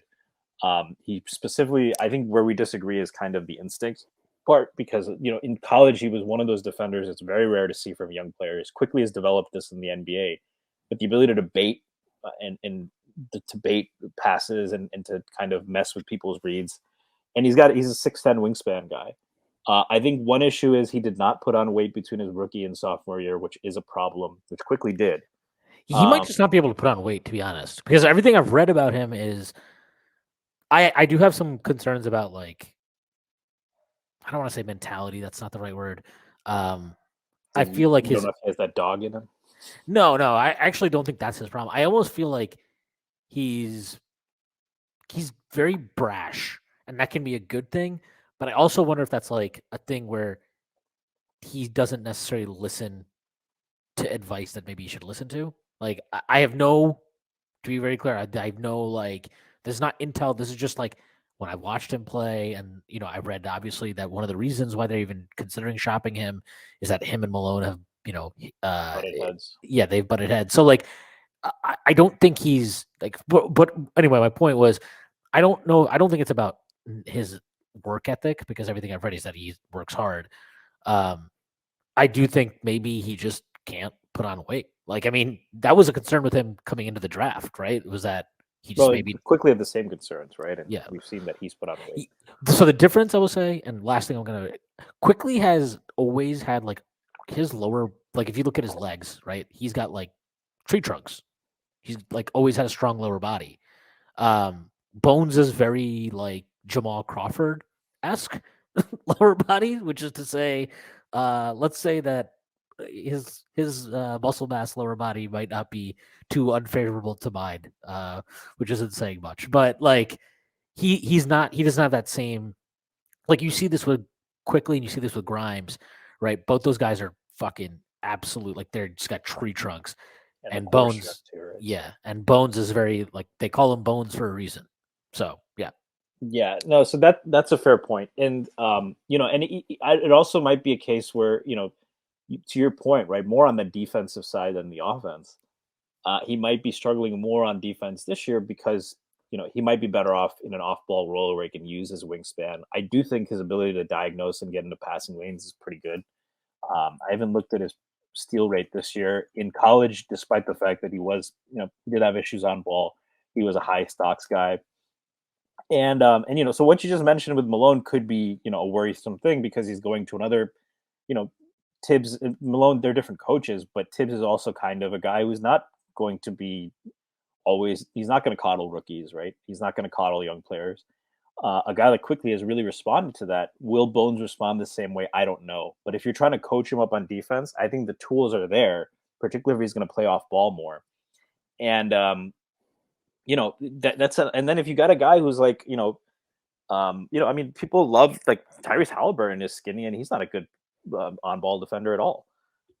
But he's able to add some value with his off ball stocks. Highland's got a 1.7 steal percentage, pretty solid. Does a good job using his length. You coach him up with Tibbs and deploy him more off ball. Let Quickly and Grimes handle the point of attack. And then you get him to neutral on defense. I mean, his on ball is shooting. He's a really talented shooter. Deep range. We see what that does. When you can set the screens go closer to half court. That's really what we need against teams like the Raptors or even the Celtics when they're going to try to really crowd a guy like Brunson on screens. You want to set those closer to half court. He's got the playmaking ability. I think he would fit really well next to Quickly because I am higher on his off ball movement than you. And I also think Quickly can do both those things. I think that's a really like that level. I mean, per 36, he's averaging 22 points per game. He's averaging 30 points per 100 possessions. 7.4 assists per 100 possessions. Like he's a really talented offensive player. That's I think very interesting upside swing. And he's got the length, I think, to one day be an impact defender. And I just think that he's the kind of guy that and we'll see, like maybe to your point, you can't coach him up on defense. This is just who he's going to be. He's going to be a fun bench player. He's just really wild on the court. And like, that's not, it's like what is potentially special about him is like, you'll get these stretches, right, where he hits 4 threes in a row, and it is a credit to him. And this is like one of those things you have to harness with young players to have the like confidence, almost an arrogance about yourself to be able to be willing to take that many shots and like to take those shots in a row. That's not nothing. That actually matters. Like that's important. That's a skill in and of itself. And sometimes that can be detrimental if you're like Dion Waiters. But like if you can get that together in combination with better overall decision making, that can be, super valuable. But like he is so wild on both ends of the floor. Like getting a guy like that to take his skill set and then sublimate it within the team concept while still maximizing what he gives you and still giving him that kind of like freedom to be the type of player you need him to be to, like you still need Bones to be Bones, right? You can't get Bones and be like, okay, go be fucking Kyle Lowry now, or like go be Monty Morris, right? Like just be a table setter and take like 3 high quality shots on kick out. Like no. If you're getting Bones, you need to have a plan to help Bones become the best version of himself, not to change who he is as a player. And I think like do I think the Knicks are in a position to do that? Do they have the right coach to do that? Do they have the right infrastructure? Are they in a good organizational position to make that bet? I don't know. It's pretty interesting. Like you're right. Like because he does have a long wingspan. It's not his competitiveness on defense that I think is the issue. I think he's gambling a lot, and I think he's out of position a lot. And like a lot of young players, he loses focus off the ball, right? Like it's these are not like abnormal things. It's always a projection. Like you can always bet the young player will improve at those things, but how much is he going to improve, right? Is he going to just become less bad, or will he become actually good or neutral at least? Like it's hard. And so this is where like, is trading the protected fucking, I don't know, the Washington pick we have for Bones, is that a bad trade? I don't think so. I think that's a reasonable one. I really like, I think the bet you're making, at least for this year, would be if you want him to play, is like, would he be able to step in for Deuce McBride right now? And next to Quickly in that bench group, at least, is that a group that like, does he benefit that lineup? It's possible. I think it's very possible, given his usage. And yeah, you're right. Like to some extent, as a shooter, it's so weird, right? Because Quickly's development has been really weird, where he's like came in as kind of a similar crazy shooter, and now he's just like, no, I'm actually just the greatest 2-point scorer of all time now. Whereas Bones is still like he's just a fucking he's out there, dude. He's pulling up from like 30 feet. And maybe that's what I'm thinking is also Denver likes to play at a fast pace, right? They like to get in transition. Do you think he can benefit? We have talked a lot. We have both been critical of how Tibbs handles the young players, but we've both admitted that they develop. I think it's fair to wonder, does Quickly turn into this level of defender if he does go to another coach? I don't know if was that a question or is that a rhetorical question? Both. I mean, if you have thoughts on it, yeah, definitely interested to hear. I think he would have, man. I just think that kid is like special. He just goes above and beyond. Like I thought, like I know that I think we've disagreed on this. Where like I didn't think he obviously Quickly was not this good defensively as a rookie, but even as a rookie, you would see flashes of like he was a smart player. Yeah, he's a smart player. This is the thing. I forgot. Man, I really forgot who tweeted this out. Might be Mike Gribinov or somebody. And they posted something about Quickly's on-off and how he'd been. They're like, wow, I didn't realize he ranked so high over the last 3 years. And somebody responded to them and was like, look, I know we talked about him pre-draft, but one of the reasons I like really liked him as a prospect was he's just really smart. And I think Fred Katz tweeted this last week about how Quickly like remembers plays just on like still pictures. Like he has like a photographic memory. And I think that Ed Reed, right? Yeah, like that's Ed like Reed who had that. Yeah, it was him. Ed Reed has that one story that like Belichick loves telling where he like baited Peyton. Like he knew that Peyton would make a certain read if he went one way, and then he went that way. It was just like it's a really funny story. And like Belichick's telling it, and it's just so funny because Belichick would like never say anything positive about Brady, but you'd have him talk about like Ed Reed, and he's like gushing like a 4-year-old child about him. But like to go back, like yeah, I just think Quickly is. I think he would have figured it out, and maybe the impact wouldn't be there because, to Tibbs' credit, one of the advantages of his scheme is that like if you have a guy that's consistently, if a guy knows his role in the system and is consistently executing it, that impact is going to bear out over time probably. Obviously I think he's playing above the scheme now. I think he's doing more than just like what his role is. But yeah, like I think Quick would have figured it out. But yeah, sorry, go ahead with I understand where you're going with this with Bones though. Yeah, so I think that I do wonder if the whole point is you need to rein him in a little bit. What better coach than Tom Thibodeau, right? And you to your point that you have to let Bones be Bones. Didn't Crawford played for the Bulls at one point, right? Crawford played for him in Minnesota.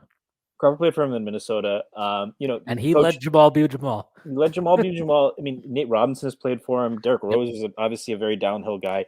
You've seen the aggressiveness start to come back to Quickly. And as much as it probably drives Tibbs nuts sometimes, I know it drives Mike Breen nuts when Quickly takes those 2-for-1s.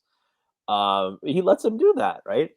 Probably because he gives him so much overall. But, I think Tibbs might be the right coach to help Bones find that balance, and if you help him find that, the potential is really enticing. Yeah, I mean, I think so. We can use Cam as kind of an example here. I actually think Tibbs benefited Cam. I just don't know if Cam realized it or was happy about like what he was being asked to do. So the question you got to ask yourself with somebody like Bones is, and I don't have any way of knowing this. You don't have any way of knowing this. Maybe you do. Maybe you have sources in Denver. I don't know. But like, not for basketball info.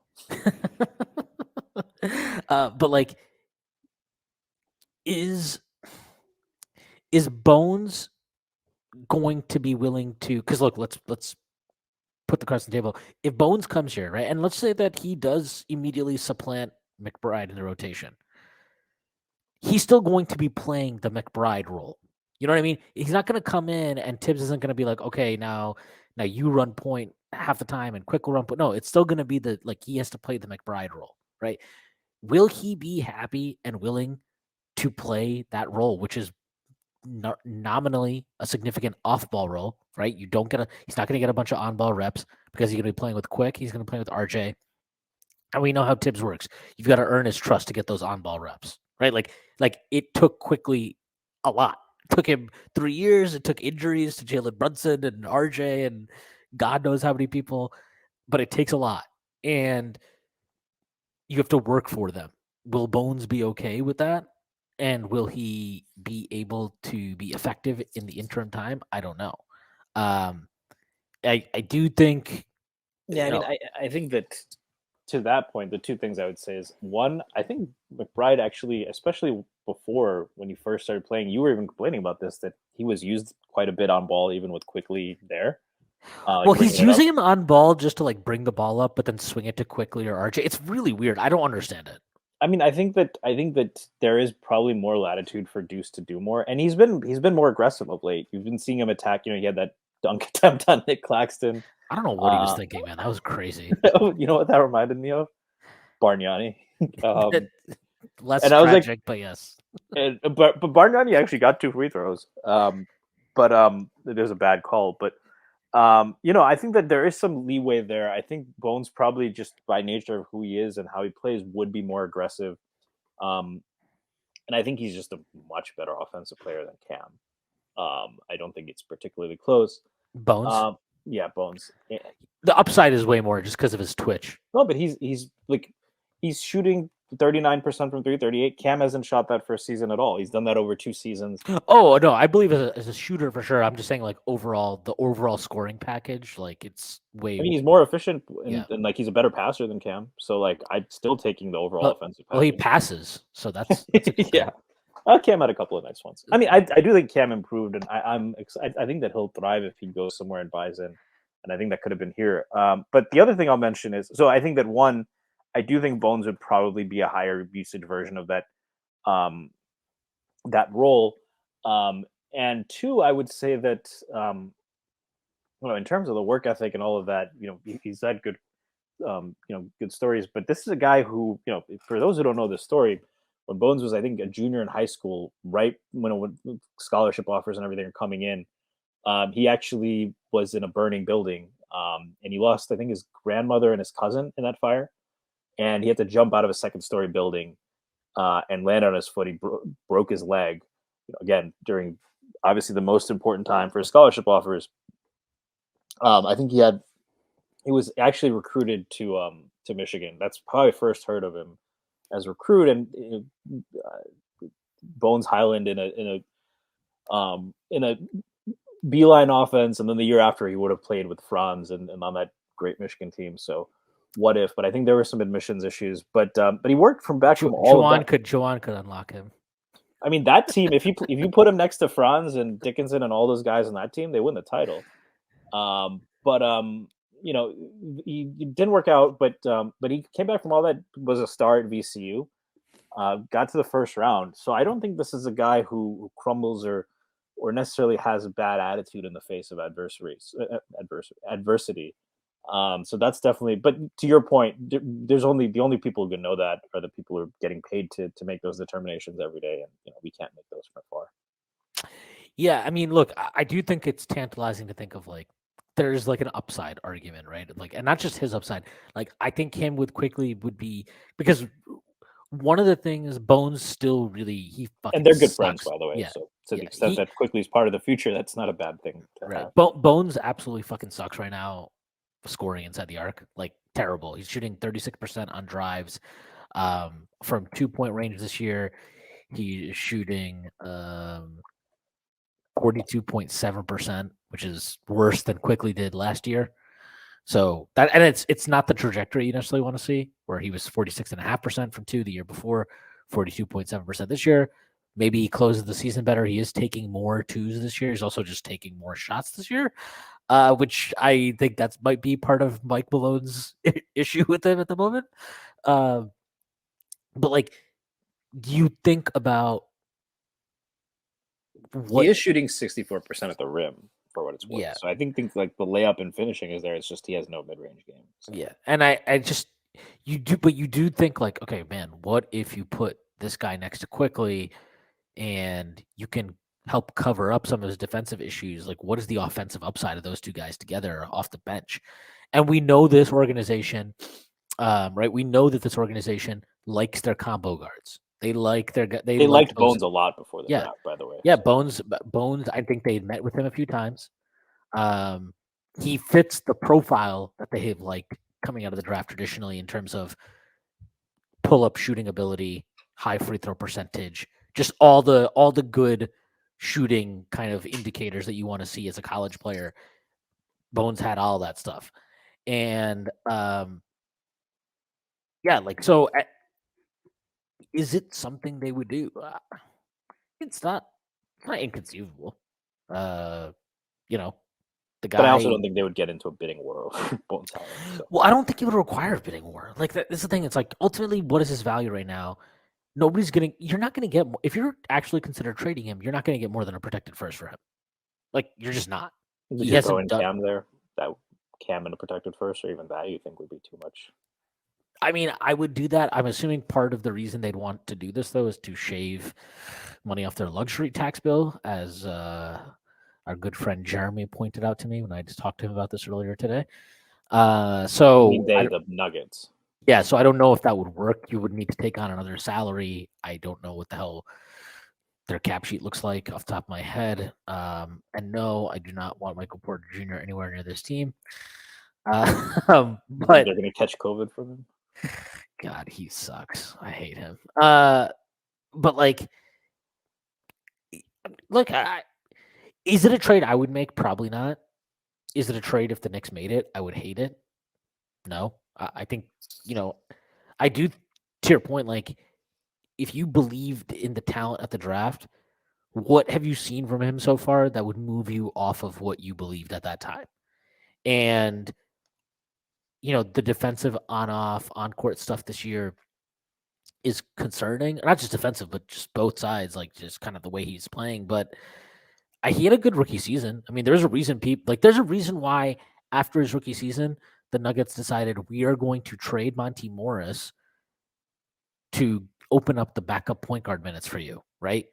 Like that was part of their decision making. So maybe they fucked up doing that. Maybe they jumped the gun giving him that point guard slot. And if anything, I'm sure the 1.5 big Tibbs fans that'll be listening to this, if anything, like maybe this lends credence to Tibbs's approach with Quickly, where he didn't want to put him in that position right away, even after his rookie season.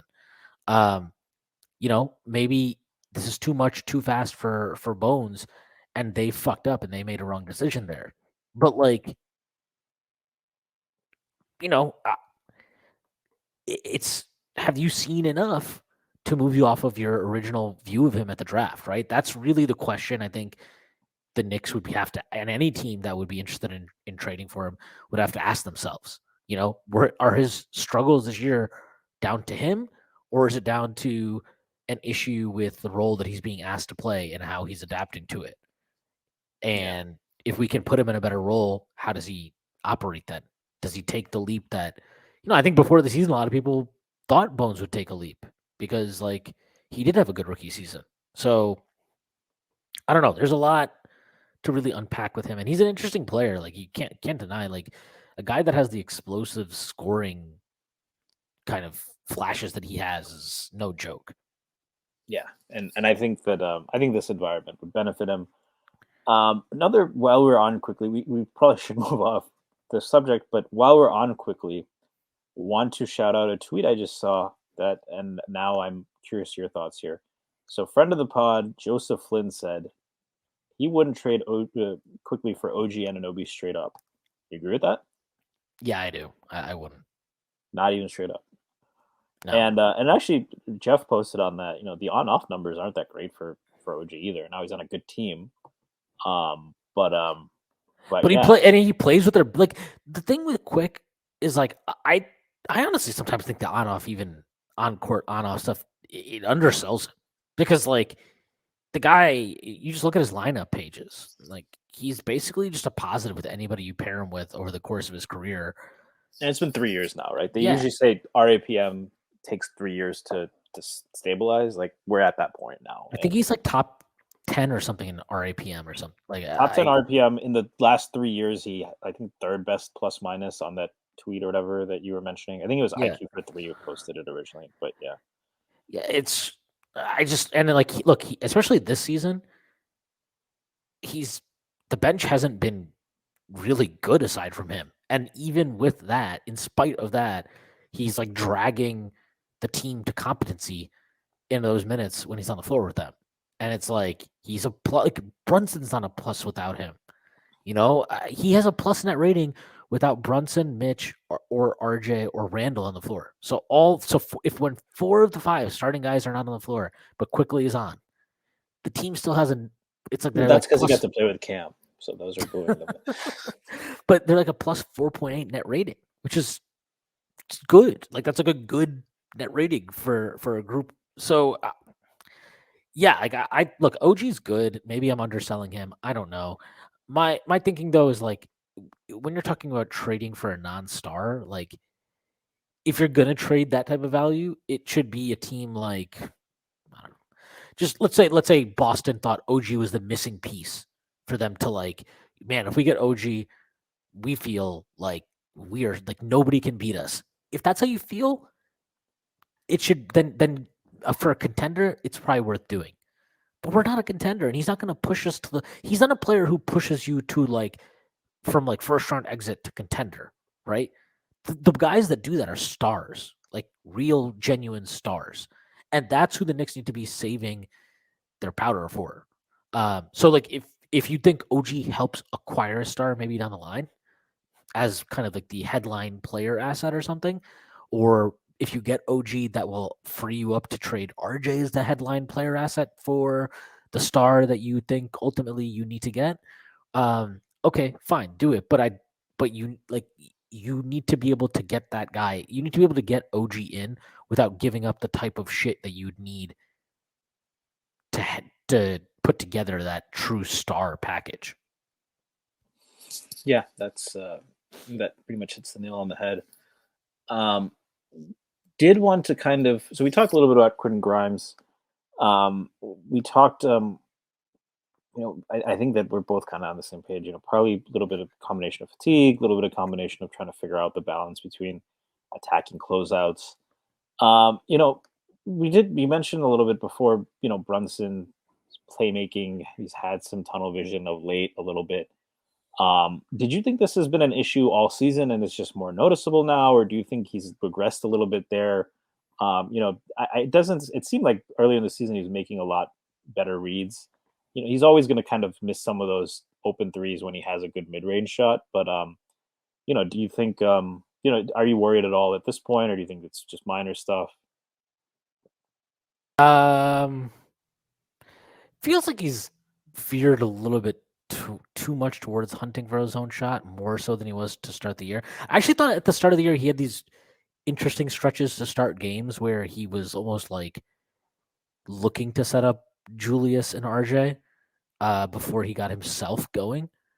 Felt like the second quarter was his time, but that's not as much been the case lately. I don't know if it's a bad thing. Like he is a scorer first, which is why, like we talked about with Bones, right? You got to let Bones be Bones. You got to let Brunson be Brunson. He's a scorer. That's what he is at his core. So I don't have a huge problem with him looking to get buckets early in the game. I just have an issue when like the pace of it at times. And I think there's still too many possessions where he comes down and it's like pound, pound, pound, pound, pound. Maybe he swings the ball once and gets it back, or he doesn't swing the ball at all. And like those 0, 1, 2 pass possessions are killers. They're killers. And I do think when he does that, it kind of like sets the tone for a guy like Randall at times or RJ at times where they're like, oh, I haven't touched the ball for 2, 3 possessions. I want to get my shot up when I get it. Right. Um, so I would say like that is probably my biggest concern with it, but I don't think it's a super huge long-term issue, at least not in the sense of like, I don't think it's as big of a problem as a lot of people think. I buy that you can use him more effectively than we are in a different system that emphasizes ball and player movement a little bit more. No, I agree. Yeah. So, I mean, do you have kind of a prediction in terms of what you expect the Knicks to do? At the deadline, Yeah, and like how what it's going to look like going forward. I think that they look. I think they're going to dump Cam at some point. I'm not that worried about that. Will they actually add somebody to the mix? I don't know. I mean, they have done that the last 2 years, right? They added Rose in 2020, 21. They added Cam last year. Obviously, that hasn't panned out the way they probably hoped. Will they add somebody again this year? Gun to my head, I would say yes, but it would not surprise me if they were just like they might even want to, but they might not think the value is appropriate, and maybe that's something that they revisit again in the offseason. But like as things stand, I think they will make one move. Who will it be? I don't know. Maybe it's I think Eric Gordon's a strong possibility just because contract makes a lot of sense for what they ideally are trying to do, which is it seems is be a cap space team in 2024. Do you have any thoughts about who they would be targeting? Because the UFA list isn't particularly enticing. I don't know. I haven't even looked at it to be honest. I hate how much of a focus is constantly on transactions. Like I think this team is fun. They have a lot of young talent.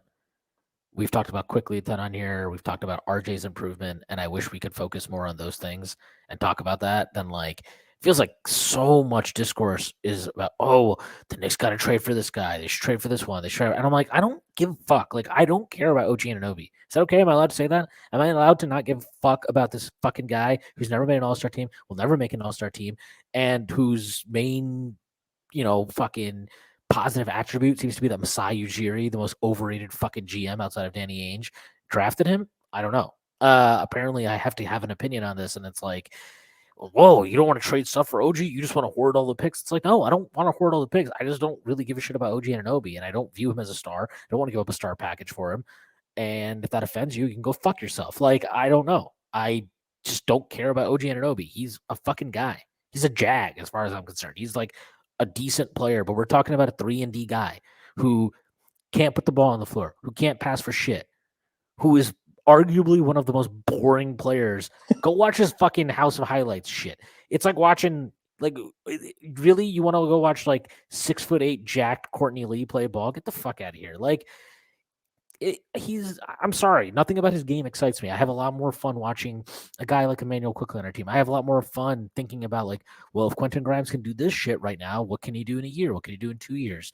I don't even follow the draft, but I'd have a lot more fun thinking about like, fuck getting OG Anunoby in a trade. What about drafting a guy like OG ourselves and drafting and developing him and gradually introducing him into our rotation? Like that excites me a lot more than trading for this fucking guy who has magically become this supreme prized asset because God knows why.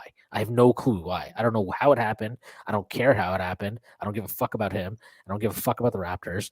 And if the Raptors are so amazing, I would love to know why they're 23 and 28. It doesn't really make much sense to me, but apparently all their players are worth 17 first round picks, and they're all wonderful, and they are all winning players, even though they can't fucking win shit this year. Um, so yeah, that's where I stand on that. I really like I Eric Gordon, maybe. Yeah, I could see that just because it's cheap. But other than that, Any I don't know. homecoming for a certain power forward in Washington? No, I don't think that's happening. I think they want to make the playoffs, right? I don't think you could trade Kristaps realistically in their position given how important he is to the team, unless you're getting something really substantial back, and are the Knicks really going to give you something substantial back? Seems doubtful. Actually, I do want to ask you this before we kind of wrap up, because I've seen a lot of talk about this. How do you feel about the idea of starting quickly over Grimes while Grimes is in the middle of this, little slump that he's in? Right now, I think Quickly should be closing games no matter what over Grimes. I really thought he should have come in earlier in both the first half and the second half. I think Grimes got 38 minutes and Quickly got 28. I would be interested in those two flipping or at least converging. Um, that said, I want to avoid stretches where Quickly has to play like 20 minutes straight, right? And I think that would probably happen if you did this because I think you'd have to be creative. Maybe there's a way to make it work, but if you play both Brunson and Quickly together, it seems like one of them is going to have to play pretty long stretches because you probably want one of them on the floor at all times. Like even if you stagger Randall or RJ with the bench unit, at this point, like if McBride and Grimes are the only ball handlers, I'm not comfortable with that. So I'd probably continue to play Quickly off the bench, but I would be bringing him in probably at the 6 minute mark for Grimes. And then yeah, that's kind of how I see it. And then I'd have him close games. So Yeah, somehow he has to close. Yeah. yeah. No, I actually don't want to change. I agree. Like I'd like Quickly to play more, and maybe Grimes plays a little bit less, or you change that stuff is fine. I have no interest in like changing the rotation though. Like I want Grimes to start, and I And if want Grimes Quickly. is going through confidence issues or something with his shot, like that's probably not a good idea to bench the guy. Like you want him to keep shooting and keep being Yeah, aggressive. So yeah, and like the other thing too is Quickly buoys the bench. Like he gives us that ball handler we need off the bench. And if you start him, now you're going to challenge Tibbs to like have to, stagger pretty creatively. Yeah. yeah, and that's just not his strength. Like, I mean, Tibbs would have to decide this himself, which it's not going to happen. And I don't really like it. I think it's fine the way it is. I like that Quickly gets that time without Brunson, without Randall on the floor, where like he can kind of experiment and spread his wings and put up his shots and hunt for his own offense. So I'm fine with the way it is. I don't really like the idea of benching Grimes. I think Grimes has actually been fine. I think his defense has still been really good. Kyrie Irving getting hot on him isn't going to change my opinion of that. I thought he was good against the Celtics on defense. In a really tough matchup. Tatum was fucking Tatum, and Brown, obviously he had an off night, which RJ actually had a pretty decent second half on him. But I thought Grimes acquitted himself well in that game. So, credit to him. And yeah, I wouldn't change anything about that. Are, are there anybody? Is there anybody else in that 2021 draft class, the Bowens class, that you would consider trading a protected first for, or even a couple of protected first for? Like, I mean, Trey I don't Murphy, know. but he's probably not available. Yeah, probably. I think Murphy would be one. But I mean, would you trade one for Moses Moody? I know he struggled in Golden State, but like, I don't know if you were a big Moody guy at the draft or I like anything. Moody. He fits the profile of like what people wanted Cam to become, and probably going to be more satisfied with a lesser role. A young guy who isn't getting much playing time on a championship contender like that. It's understandable. When he has played, I've been impressed. Just going down the list. So Cade, obviously yes. Jalen Green, obviously yes. Mobley, yes. Barnes, yes. Even though fuck him. Would you trade a protected first for Jalen Suggs? He's been really bad, hasn't he? Yeah, he hasn't been great, and I mean it's also partly like he's had injuries. The talent is there, and I I mean, think the he's way he just plays defense is insane. yeah he's a good defender. The shot hasn't come along as you like. He's a young player, and also like they have because of they have Fultz, they have Cole, they have an assembly line of tall ball handlers. They're running a lot through Paolo. That might not be the best fit for him. I mean, I traded protected first for Jalen Suggs. Yeah, sure, why Yeah, not? Giddy obviously yes. Kaminga, I would assume you say yes. Yeah, definitely, I would. And I think they're still pretty high on him, so I don't think that would get it Yeah, done. Franz, obviously, yes.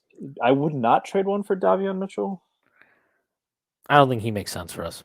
Yeah, I mean, I still think Deuce, I think he's worth a protected first, but that's not really like what I would and want to I'm do high with it. enough on Deuce where, like, if we're just gonna trade for another point of attack defender, I'd rather just see what we have in Deuce. Zier Williams, I don't think they would trade him. Like they wouldn't. They invested too highly in it. You know what I mean? They can't like admit. failure. Yeah, and I don't. I'm saying that like I know he's been a really negative player for them this year, but like he was a super raw prospect when he came in, if I remember correctly. So Yeah, they're a like, really good team. So yeah, again, for the same reason we were talking about Bones, but like bench guys on teams like that, where they're not playing with some of the high impact starters are going to look bad. Book night, I wouldn't probably. God, no, absolutely not. Um, Primo not in the league. what happened with Primo's? He was the one that apparently he sexually harassed the trainer or something like that. Didn't he like whip his dick out or something or Yeah, something like that, right? like that.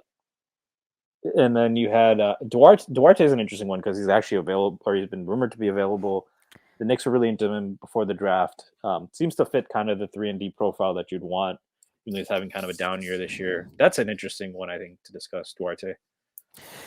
Yeah, I mean, he shot. So last year he shot 37%, just under 37% from three. This year he came back from an injury. He's at 30% right now from three, 43% from two, 36% overall from the field. He's 25, so he's older. Still under. Still has 2 more years in his rookie deal after this season. I don't know. He's a weird one because it's like you kind of get the appeal of him, and I don't. I suspect that the shooting will bounce back. Like, I don't think he's He's gonna a be shooter. He can shoot. yeah. I don't think he's gonna be a 36-30 guy, at least for the rest of his career or anything.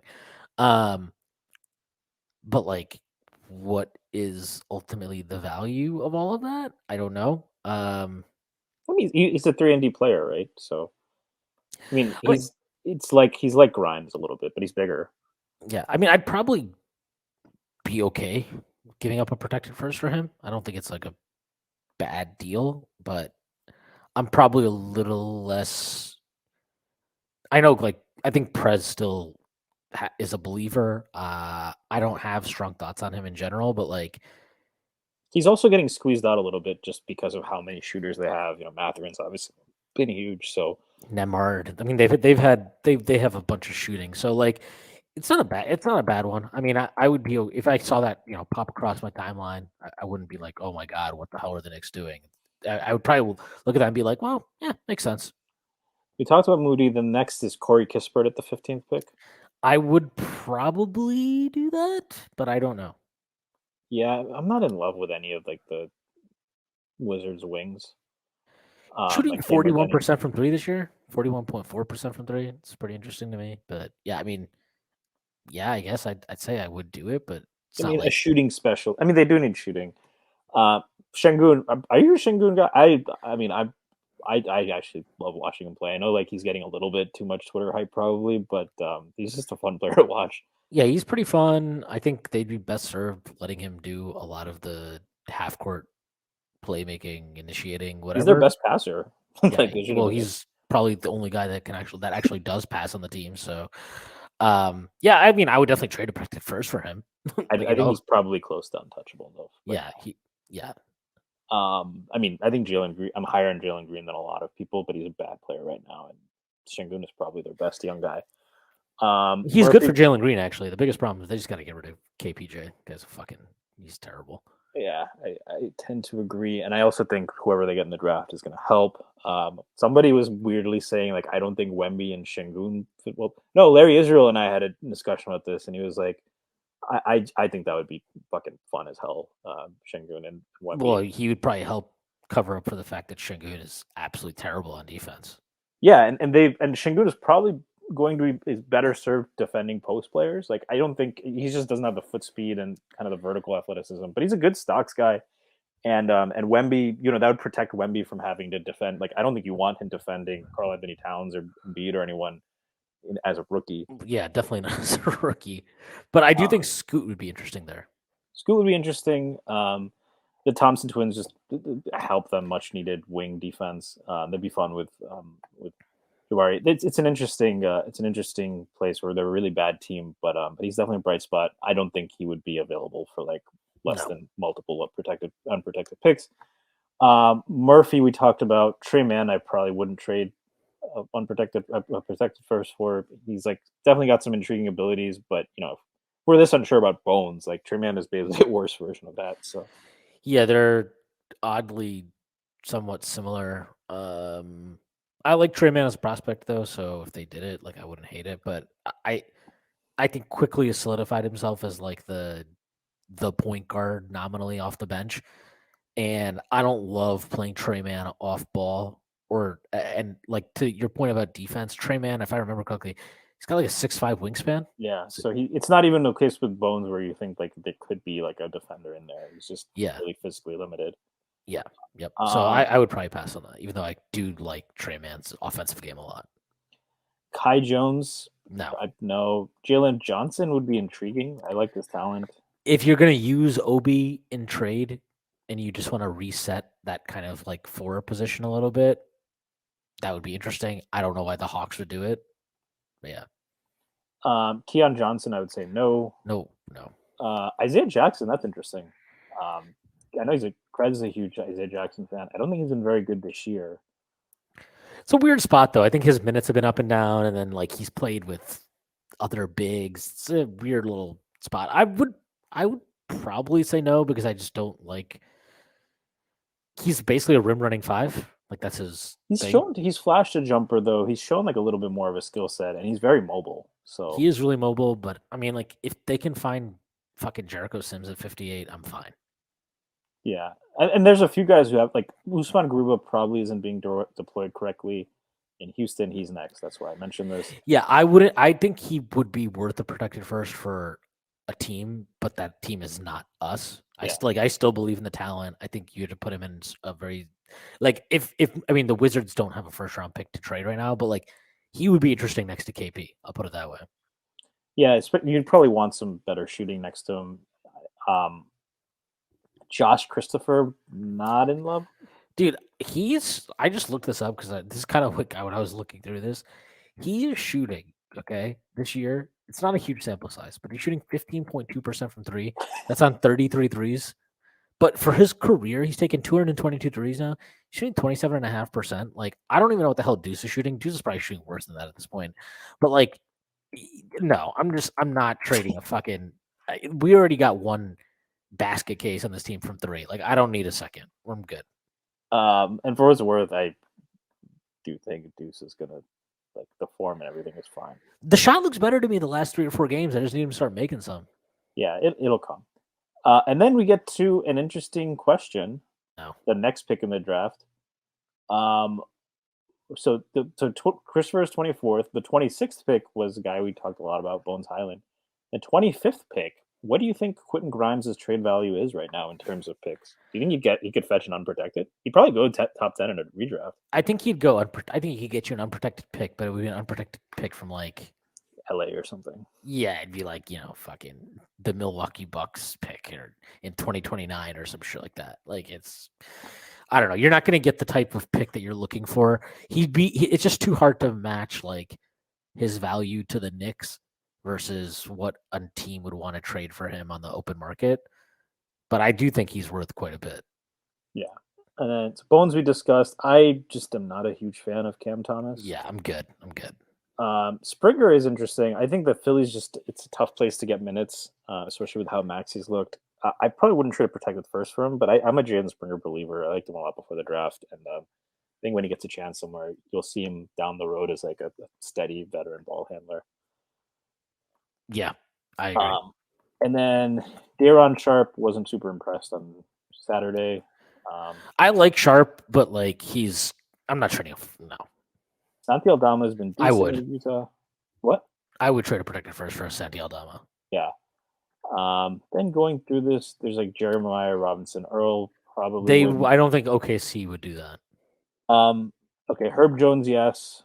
Although he's been shooting poorly this year. Like 27%. Would you who could have predicted that? Yeah. Would you trade a first for Io? I know you're not a fan of the hype, but no. I mean, yeah, I probably would just as a value thing because I think his value could be more than a protected first, but you're not that into his game. I would. It would be rough to like have to recant all my slander of him. Jared Butler, he hasn't been getting minutes, but is he still in the league? He is. Who signed him? Because Utah waived him, right? He's in the G League right now. I wouldn't try to protect it first for him, but I would. I loved his game coming out of college. He wouldn't have fallen that far if not for the heart condition. Yeah, I just think he's had a weird thing. I still believe in the talent. From what I saw, I loved. I mean, I loved his game coming out of college. Absolutely loved it. There's JT Thor in Charlotte. I probably wouldn't. Some of these. I mean, this is second round now. Would you trade a protected first for Isaiah Livers? Like, no, I mean, I like that skill set. Yeah, I do. I do like the skill set, but I wouldn't. Would you do a protected BJ first? Boston. I know Prez. Prez would. Prez definitely would. I wouldn't because I think he's actually a lot like Bones too. Like they're fucking so confident in themselves for no And very reason. skinny. Yeah, for like absolutely no reason. It's like you're playing with Kawhi and Paul George. Yeah, I am Kawhi and Paul George actually, buddy. No, Yeah, he's well, as a very famous former Nick once said, Messi should come see me. So you know who said that, yeah. yeah, Hazonia. I The am guy King. who stepped over Gian. I love that dude. Fuck, I don't care. Stepped over Giannis on a dunk and then like pointed and laughed at LeBron after the greatest block in a few seasons for the Knicks Uh, at that point. I mean, there's some undrafted guys, but would you do a protected first for Jose Alvarado? Ooh, that's interesting. I think he's worth that. I think I would. He'd be great on this team in the deuce role. Um, yeah, and you want point of attack defenders. I think I might do that. What do you think Sims would get? Simmons probably get a couple seconds, Yeah, I don't think right? he'd get a protected first yet. Yeah, but I would do a protected first for Alvarado. I think him and IQ would be fucking so annoying to play against. Yeah, and Grimes too, and you just Yeah. mix and match him there. And he's a pretty solid offensive player too. About here's one. Austin Reeves. I would do that. Yeah, I'd probably do that. He's pretty important to them. Mamu Kelishvili. I liked him. I really like. I just like his skill set, but no, I'm not going to trade protected first for him. Yeah, he's a fun player for sure. And then there's Bassie and Aaron Wiggins. Bassie's been good in the G League, probably not worth the first. Aaron Wiggins has been solid. Aaron Wiggins has been pretty good, right? Yeah. He's not related to Andrew, is he? No. I was gonna say. No, I mean Aaron Wiggins has had a nice little season. Actually, he's shooting 50% from the field, 38.3 from three, 81 from the line. He's only averaging 6.5 points in 18.2 minutes. But like, I mean, I've seen Aaron Wiggins tweets content across my timeline. He actually seems like he's having a nice little season. I don't. I mean, I haven't watched him enough to say I'd give a protected first for him, but it seems like he's playing well. Yeah, another guy who I liked out of the draft. I felt like that LSU team was just a fucking mess, but I like the talent. He did kind of go off on the Knicks in summer league, and he was an important contributor for Portland last year. Is Trenton Watford? I don't Weird know if player. that's he's a weird but interesting player. What's he? I haven't watched them much this season. Is he getting minutes? Because towards the end, I liked him at the end of last year quite a bit. I like the versatility. I think his defense is miles better than again. Like that whole team was a mess in college. Yeah, he's playing like 15 minutes a game.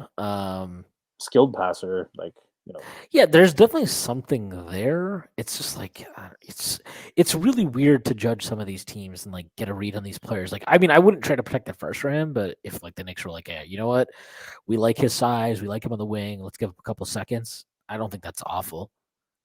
Yeah. And then there's like weirdly a ton of the basically. Oh, Shonde Brown, I like him. I would not give up a first for him, but I know he had fans in in LA. There's like a bunch of guys that the Knicks had in summer league. So MJ Walker, Micah Potter. Yeah. Um, what's there's another one I saw. Oh, Farron Hunt. So the Knicks have definitely looked through this. Yeah, I don't know. Javante Smart, probably not. Yeah, I guess that is a deep draft, but I think probably 15, 20 guys where it'd be worth it. And like a few of those, I think are like, we liked him out of the draft. Let's take a look. But like, not all of them have produced at the level where you want. And Yeah. it says something that Grimes would go probably top 10 in what's become a pretty loaded draft. I'm still super high. I still would take Mobley number one, Cade number two. Franz, Scotty. I know we think he's a little overrated, but still a really good player. I mean, all those guys have all-star potential. I would start to say Şengün might. And then you have a bunch of really good role players. So pretty good draft. And yeah, as you mentioned, like especially with how the Knicks are thinking about cap space, there's a few targets where it might be worth kicking the tires on. Yeah, 100%. All right, I think that's a good place to end it. Stacy, let the people know they can find you and plug anything that you'd like to plug. You can find me at StacyPatton89. I would like to plug Jeremy's article that he released today. There's a couple things I want to plug. So, Jeremy, you should check out the article. If you listen to this pod, we talked about it, but definitely worth a deep dive. I also did a pod with Matthew Miranda and Benji and Ben Ritholtz. We actually recorded it last week, but it just dropped yesterday. I would encourage you to check that out. You know, whatever you think about me, Benji's a really smart guy. Always learn a lot when you listen to him. And then the last thing I want to mention is that the Philadelphia Eagles are in the Super Bowl, in case anyone didn't know that. So Nobody knew that. Nobody cares about that. Nobody needs to know that. We're not talking about it. that's why you wore green today, right? So Yes, that's why. Just I lost a bet to Stacy. No, I just felt like it's because I'm a huge Celtics fan. That's why. I have nothing to plug myself, so I'm going to plug all the work at Strickland. I agree. Jeremy's article was very good. Rare good job by Jeremy on something that he did with his life. So please support him. He really needs it. He's going through. He's not a very good podcaster, so we got to support him when he does something well. Though honestly, check it out; it's a really good piece.